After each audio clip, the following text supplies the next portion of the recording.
Ces 15 dernières années, au gouvernement comme à la province sud, nous avons engagé différentes politiques publiques visant à faciliter l'accès au logement. Parmi celles-ci figure l'instauration du prêt à taux zéro, mesure identifiée lors des États généraux du logement social en 2004.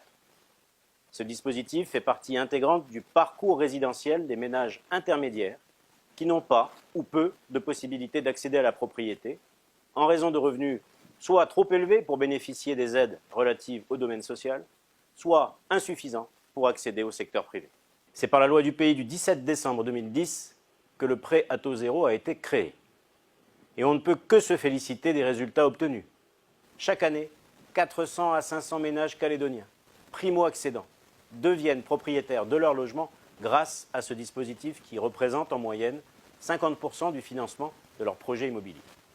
Ces ménages, jeunes dans leur immense majorité, sont pour les 2/3 d'entre eux dans la catégorie la plus basse des revenus prévus par le dispositif, c'est-à-dire moins de 350 000 francs de revenus mensuels pour le foyer.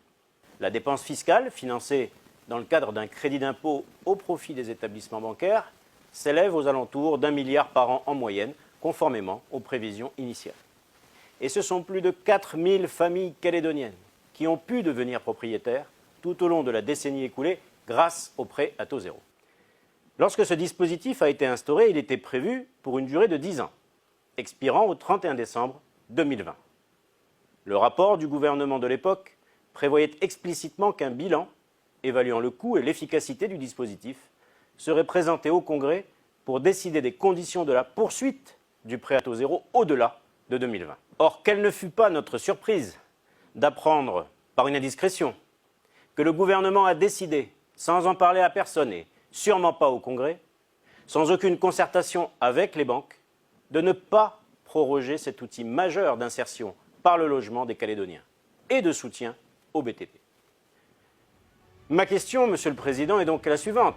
Comment pouvez-vous vous arroger le droit de supprimer un dispositif essentiel pour des milliers de familles calédoniennes, puisqu'il leur permet d'accéder à la première des dignités, celle d'avoir un toit ?